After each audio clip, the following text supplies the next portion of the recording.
Olá a todos, eu sou o Thiago de Aragão, sejam bem-vindos ao Geopolítica, a próxima jogada. Hoje eu vou responder algumas perguntas sobre alguns temas quentes do momento envolvendo Estados Unidos, Rússia e China. E muito obrigado pela participação de vocês, deixem seus comentários, não se esqueçam de se inscrever no canal.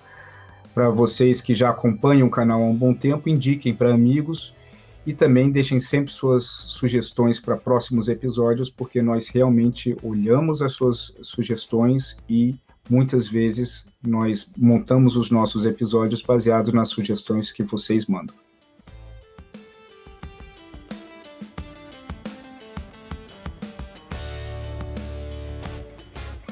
Olha, primeiramente é um relacionamento que vai se manter conturbado, porque ele já se mantém conturbado há muitos anos, desde antes Biden, e por mais que já tiveram inúmeras conversas ao longo desses últimos anos, tanto o governo americano, independente do presidente, com o governo russo, nunca conseguiram solucionar nada. Então é uma conversa muito mais para amenizar a situação atual e uma situação crescente, principalmente em cima de problemas ligados a questões cibernéticas, do que necessariamente solucionar os problemas. Então, o ponto principal da conversa é dar uma trégua ou uma pausa na questão do embate que está tendo, principalmente de narrativa entre esses dois países. O ponto principal hoje de problema, ele é na questão de cibernética e na questão de produção de fake news, no qual os Estados Unidos acusam os russos de serem fomentadores de fake news domésticos em sites e redes sociais americanas. Por que isso é importante? Primeiro, já é notório em Washington de que a Rússia ela é uma fabricante desse tipo de informação. Os russos eles têm uma capacidade muito moderna de produção e distribuição de informações falsas ou informações distorcidas, que muitas vezes são muito difíceis de detectar até o governo russo. Existem alguns grupos russos que eles atuam de uma maneira, segundo Putin, independentes, que inclusive o Putin ele colocou nessa conversa para o Biden que ele vai fazer todos os esforços para tentar impedir que esses grupos, como o Cozy Bear, por exemplo, que é um notório grupo de ataques e invasões cibernéticas, de que eles vão continuar fazendo isso. Ele colocou à disposição todo o aparato policial de inteligência russo para ir atrás. Agora, o Biden sabe e ele possui evidência suficiente, e essa evidência, obviamente, ela não é pública, de que o Cozy Bear tem ligações diretas com a FSB e com o GRU, que são dois núcleos de inteligência do governo russo. Então, o que a gente pode esperar é que, possivelmente, nas próximas semanas e nos próximos meses, o nível de ataques ou a continuidade de ataques por parte de cibernéticos por parte da Rússia em relação aos Estados Unidos pode diminuir um pouco. Caso diminua, isso é uma prova muito clara, ou pelo menos um indício muito claro, de que sim, de que o governo russo ele tem ligações com esses grupos e logo ele conseguiu segurar um pouco o ímpeto deles. Por outro lado, eu não vejo isso terminando. Existem inúmeros pontos de divergência entre Rússia e Estados Unidos hoje. A questão cibernética é uma, a questão da Ucrânia é um outro ponto muito importante. A Rússia está ampliando a presença militar na fronteira com a Ucrânia, isso não deve diminuir tão cedo, até porque a desculpa russa é simplesmente para garantir a segurança dos cidadãos russos ou de origem russa que vivem na Ucrânia. Além disso, nós temos também a questão do petróleo, onde a Rússia ela já se envolveu em diversos embates, negociações com a Arábia Saudita em relação ao controle de preço do barril de petróleo em cima do cartel da OPEP, e também a relação entre Rússia e China, ela acaba sendo um tema muito importante nas conversas entre Rússia e Estados Unidos, porque a Rússia e a China elas hoje estão num momento de aproximação inédito se comparado com os últimos anos.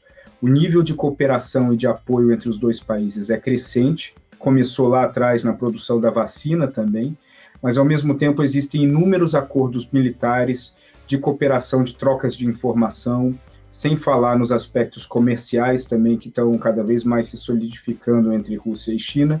E à medida que a Rússia se alinha mais e mais com a China, é previsível de que eles não vão também, ao mesmo tempo, se aliar com os Estados Unidos. Por fim, a questão ambiental é hoje um dos pontos que ameniza a relação entre os países. A Rússia, a China e os Estados Unidos, por exemplo, elas têm a pauta ambiental como a pauta positiva de diálogo entre os dois lados, que ficou marcado pela visita do Kerry a Pequim pouco antes da reunião do clima de Paris. Em cima disso, as conversas também de Rússia com os Estados Unidos na questão climática é uma conversa positiva e que acaba sendo bom para os dois lados terem pelo menos uma pauta sólida, positiva, que garante um fluxo de conversa e de comunicação que acaba afetando também todas as outras áreas de divergência.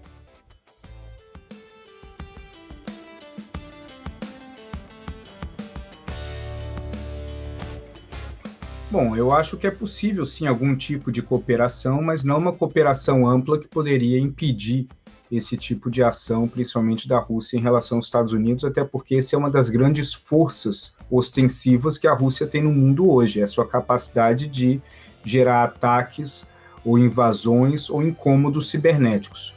Por conta disso que os Estados Unidos acabou ampliando ainda mais a capacidade via a OTAN de presença cibernética na Estônia, com um foco em tentar conter um pouco mais, no ponto de largada, a sequência de alguns ataques russos que partem principalmente da região de São Petersburgo, que é onde fica baseado esse grupo que eu mencionei anteriormente, o Cozy Bear, que realiza vários ataques contra os Estados Unidos, segundo as autoridades americanas. A cooperação entre os dois países, ela sempre vai envolver uma premissa que é considerada verdadeira pelo lado russo, mas falsa pelo lado americano, de que esses grupos eles atuam independentes e que eles não têm nenhuma relação com o Estado russo. Essa premissa, ela acaba protegendo o Putin, porque assim ele consegue tirar o corpo fora, diminuir a questão de culpa do Estado russo em qualquer ataque que pode vir a acontecer contra empresas, contra bancos, contra instituições financeiras americanas, e gerar uma linha de cooperação em outra área que acaba não atacando diretamente o cerne do problema. Enquanto os Estados Unidos não vão conseguir ter da Rússia uma afirmação de que esses grupos paralelos eles estão vinculados ao Estado russo, o problema não vai deixar de existir. Porque por mais que exista uma cooperação entre os dois países, e esse ataque acabar ocorrendo novamente por meio de um desses grupos, a Rússia vai sempre argumentar de que eles não têm controle sobre isso, que eles estão fazendo os esforços necessários para tentar conter, mas que isso não partiu de uma diretriz governamental. E isso é o ponto de divergência entre os Estados Unidos e a Rússia. Então, quando se cria a possibilidade de uma criação de um grupo consultivo, isso mostra que nós estamos muitas fases antes de algo concreto que possa ser realizado entre os dois países. Eu não vejo uma cooperação assim, chegando ao ponto que eliminaria a capacidade de ataques cibernéticos, até porque a Rússia tem mais capacidade de gerar problemas nos Estados Unidos do que vice-versa. E dentro da lógica de proteção que os Estados Unidos têm em relação à Rússia, ele também está desenvolvendo algo similar em relação à China, com parcerias cibernéticas junto com a Índia.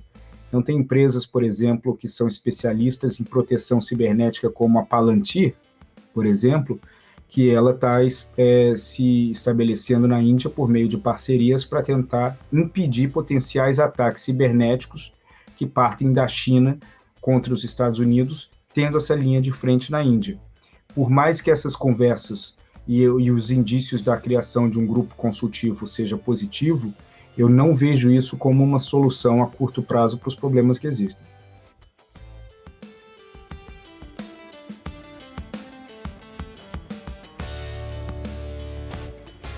Se isso for interesse americano, eles estão um pouco atrasados, porque a relação entre Rússia e China ela já se desenvolveu a um ponto que é muito visível, tanto para a Rússia quanto para a China, que vale mais a pena eles estarem em parceria um com o outro do que com os Estados Unidos.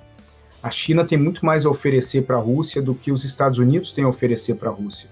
Basicamente, o que os Estados Unidos podem oferecer é diminuir um pouco o fluxo de problemas que eles geram em cima da Rússia, principalmente por meio de sanções. Então, não vejo como a Rússia ela pode olhar os Estados Unidos como uma alternativa comercial, uma alternativa financeira, uma alternativa de cooperação científica e uma alternativa de cooperação militar, porque isso não faz parte da ideia americana, principalmente olhando com a Rússia. Os Estados Unidos têm tudo isso com o Reino Unido, mas o Reino Unido é um país amigo dos Estados Unidos há muito tempo, há mais de 100 anos, desde antes da Primeira Guerra Mundial e até antes disso.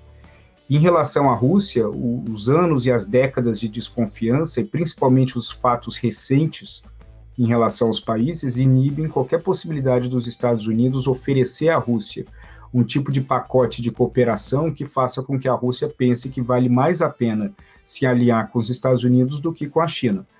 Ao mesmo tempo, faz parte da estratégia russa sempre demonstrar uma independência. A Rússia ela não quer ser vista de uma forma óbvia como uma aliada da China.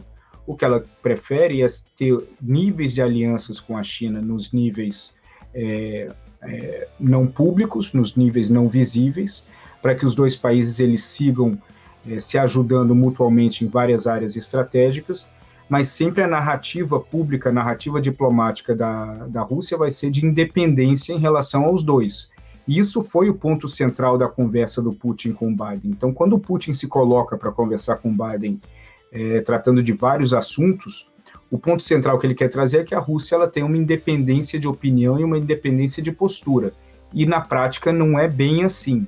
Na prática, não existem atributos ou argumentações que os Estados Unidos possam trazer à mesa que fariam com que a Rússia abandonasse a China num nível de cooperação. A China ela segue sendo o problema central na política externa americana e a Rússia ela é um incômodo grave na política externa americana, mas vai ser e segue sendo secundário em relação aos problemas que a China pode gerar, não só de expansão da influência comercial, econômica e agora tecnológica, mas também por questões militares no Mar do Sul da China e principalmente em relação a Taiwan.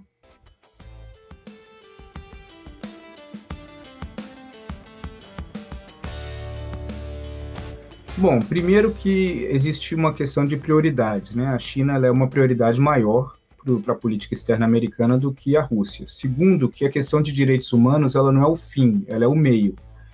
O objetivo final não é necessariamente mudar a lógica de direitos humanos, tanto na China quanto na Rússia, até porque isso faz parte isso é um ingrediente dentro da estrutura governamental que existe nesses dois países que acabam facilitando violações de direitos humanos do nosso ponto de vista, do ponto de vista ocidental. Então, a questão de direitos humanos, ela é um meio no qual os Estados Unidos utiliza de uma forma mais inteligente agora, desde janeiro com Biden, para pressionar a China em relação a outros assuntos e outros temas de importância, como, por exemplo, questões tecnológicas. Então, a partir do momento que você identifica violações de direitos humanos e a retaliação, ela é o fim. A violação de direitos humanos, ela é a razão no qual é encontrada para que você tome uma ação, e a ação ela visa neutralizar aqueles pontos de incômodo em relação ao embate entre os dois países. Então, como a questão tecnológica e o fato da China não ter a mesma percepção ocidental de propriedade intelectual, uma das únicas formas de conter isso é por meio da narrativa de direitos humanos, que como ela é visível e óbvia e pode ser aplicada, você entra por meio dessa narrativa e aplica as sanções em cima de mecanismos e empresas tecnológicas, inibindo assim a capacidade comercial dessas empresas se expandirem. A Rússia não tem esse mesmo poder de entrar em outros países por meio de narrativas tecnológicas, financeiras, comerciais. Então, o problema de direitos humanos na Rússia ele não é um problema expansivo, ele é um problema doméstico, enquanto na China ele é um problema doméstico que gera uma possibilidade de retaliação externa. Então, o Navalny e a Ucrânia são dois temas berrantes dentro da política russa, então fica muito difícil, até para manter um equilíbrio de narrativa, os Estados Unidos ignorarem esses dois aspectos frente ao que eles estão pressionando em relação à China. Agora, o aprofundamento em outras áreas de violação de direitos humanos na Rússia acaba sendo mais complicado, primeiro, porque o que pode ser feito de sanção nos últimos anos já foi feito em relação à Rússia. Segundo, que o Putin ele tem uma capacidade muito alta de retaliação, que é diferente das retaliações chinesas. As retaliações chinesas, por enquanto, elas se mantêm dentro da regra do jogo, ou seja, à medida que os Estados Unidos aplicam sanções, a China aplica sanções de volta. No caso da Rússia, quando os Estados Unidos aplicam sanções em cima de temas que a Rússia discorda frontalmente, a Rússia muitas vezes responde com ataques cibernéticos, com invasões cibernéticas em organismos financeiros, instituições financeiras, etc., vazamento de dados. Então, a retaliação russa ela é muito mais agressiva do ponto de vista de impacto imediato no bem-estar e na organização da estrutura política americana.